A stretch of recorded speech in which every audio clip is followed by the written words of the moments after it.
Assalamualaikum warahmatullahi wabarakatuh. Saya Julianto, calon guru penggerak Angkatan 10 Kabupaten Kepahyang, Provinsi Bengkulu. Pada kesempatan ini, saya akan menyampaikan koneksi antar materi modul 2.1 tentang pembelajaran berdiferensiasi. Sobat Guru, kurikulum Merdeka Belajar merupakan suatu inovasi dalam pendidikan Indonesia yang bertujuan untuk meningkatkan potensi dan minat belajar siswa. Selain itu, kurikulum Merdeka juga memberikan kebebasan kepada peserta didik mengurangi beban akademik dan juga mendorong kreativitas guru. Dalam kurikulum Merdeka, kita kenal istilah pembelajaran berdiferensiasi. Apa itu pembelajaran berdiferensiasi? Pembelajaran berdiferensiasi yaitu merupakan metode pengajaran yang inovatif, yang kreatif, yang bervariasi setiap pertemuan. Artinya, pembelajaran berdiferensiasi ini berdasarkan tiga hal yang berbeda, yaitu diferensiasi konten atau isi dari pembelajaran atau materi pembelajaran, kemudian diferensiasi proses, yaitu proses pembelajaran yang berbeda, kemudian diferensiasi produk. Produk yang dihasilkan dari hasil pembelajaran itu berbeda-beda. Tiga hal ini merupakan hal yang penting dalam pembelajaran berdiferensiasi. Oleh karena itu, dalam pembelajaran berdiferensiasi, guru harus melakukan observasi dan diagnosa awal tentang kemampuan siswa, minat belajar siswa, tentang gaya belajar siswa. Gaya belajar yang seperti apa? Yaitu visual, ada yang audio visual, dan ada juga kinestetik. Audio visual artinya siswa lebih menangkap informasi lebih cepat menggunakan pendengaran. Gaya belajar yang audio visual artinya siswa lebih cepat menangkap suatu informasi melalui penglihatan dan juga pendengaran. Contohnya melalui video-video pembelajaran. Berikutnya, gaya belajar kinestetik.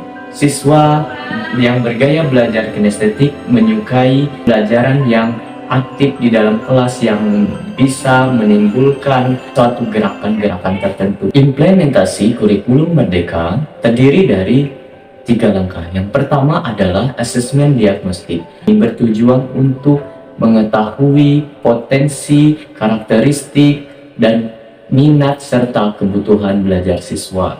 Asesmen diagnostik ini dilakukan pada awal tahun pembelajaran. Berikutnya adalah perencanaan.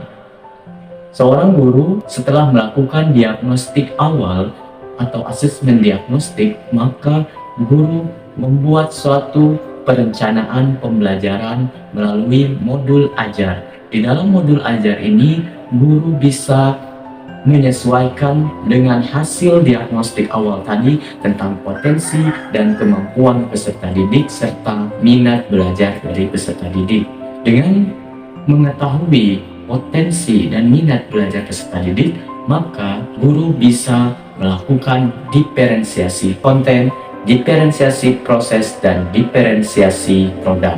Tahap berikutnya setelah perencanaan yaitu tahap pembelajaran. Proses pembelajaran ini bisa diterapkan melalui pembelajaran berdiferensiasi. Dengan hasil diagnostik awal dan perencanaan yang telah dilakukan, maka seorang guru akan lebih mudah untuk melakukan pembelajaran berdiferensiasi, sehingga akan mendapatkan hasil yang lebih efektif oleh siswa. Koneksi antar materi. Pemikiran Ki Hajar Dewantara mengenai harus menghamba pada siswa. Menghamba bukan berarti hormat pada siswa, akan tetapi kita harus mengutamakan siswa. Hal ini sangat berkaitan dengan materi kita, yaitu tentang belajar berdiferensiasi. Dalam pembelajaran berdiferensiasi, seorang guru harus mengetahui potensi dan minat belajar siswa ataupun gaya belajar siswa. Hal ini sangat berkaitan dengan pemikiran Ki Hajar Dewantara tentang guru diibaratkan sebagai petani dan murid merupakan benih-benih padi. Oleh karena itu, dalam proses pembelajaran seorang guru harus memberikan treatment yang berbeda kepada setiap murid karena karakter dan potensi serta minat siswa di kelas pastinya berbeda. kaitan materi pembelajaran berdiferensiasi dengan nilai dan peran guru penggerak. Ada beberapa nilai dan guru penggerak yang bisa diterapkan dalam proses pembelajaran berdiferensiasi, yaitu nilai kolaboratif, nilai berpihak pada murid, dan nilai inovatif. Hubungan antara pembelajaran berdiferensiasi dengan nilai dan peran guru penggerak. Seorang guru penggerak harus menerapkan nilai-nilai inovatif. Bagaimana cara mengajar dengan hal-hal yang bersifat inovatif. Pada pembelajaran berdiferensiasi juga ada nilai berpihak pada murid. Hubungan berikutnya yaitu dengan visi guru penggerak. Pembelajaran berdiferensiasi merupakan salah satu inovatif pembelajaran di dalam kelas. Seorang guru harus bersifat inovatif pembelajaran dan mengajak rekan-rekan guru untuk melakukan proses diferensiasi. Pembelajaran inovatif di kelas ini jadi salah satu visi guru penggerak. Untuk membuat suatu visi guru penggerak tentang pembelajaran yang inovatif di kelas, tentunya kita harus mengetahui tahapan baja. Keterkaitan dengan materi budaya positif dengan proses pembelajaran berdiferensiasi. Ketika dalam melakukan proses pembelajaran berdiferensiasi, misalkan ada masalah tertentu yang dihadapi oleh seorang guru dengan siswanya, maka bisa dilakukan dengan segitiga restitusi. Proses menciptakan kondisi seorang siswa untuk memperbaiki kesalahannya dari diri mereka pribadi, sehingga nantinya siswa tersebut bisa lebih kuat dalam kelompok tertentu. 3 langkah segitiga restitusi, yaitu yang pertama menstabilkan identitas, yang kedua adalah validasi tindakan, dan yang ketiga adalah menanyakan keyakinan kelas. Nah, berikutnya, pembelajaran berdiferensiasi adalah pembelajaran yang inovatif. Oleh karena itu, kita bisa menjadikan pembelajaran berdiferensiasi itu adalah suatu budaya positif.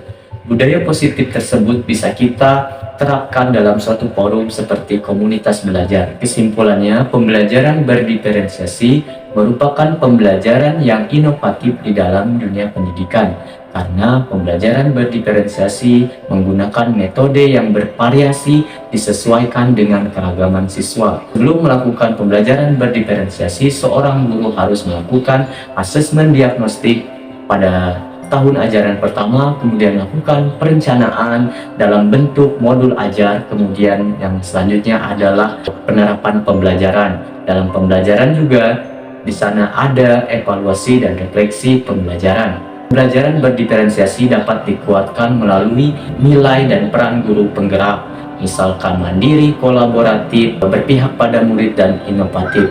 Selain itu, pembelajaran berdiferensiasi juga bisa dijadikan salah satu visi dalam guru penggerak, dan dalam menentukan visi tersebut, seorang guru penggerak harus berdasarkan langkah-langkah inquiry apresiatif, yaitu tahapan bagja. Mungkin itu saja untuk koneksi antar materi modul 2.1. Lebih dan kurang saya mohon maaf. Jangan lupa share dan subscribe channel ini. Terima kasih. Assalamualaikum warahmatullahi wabarakatuh.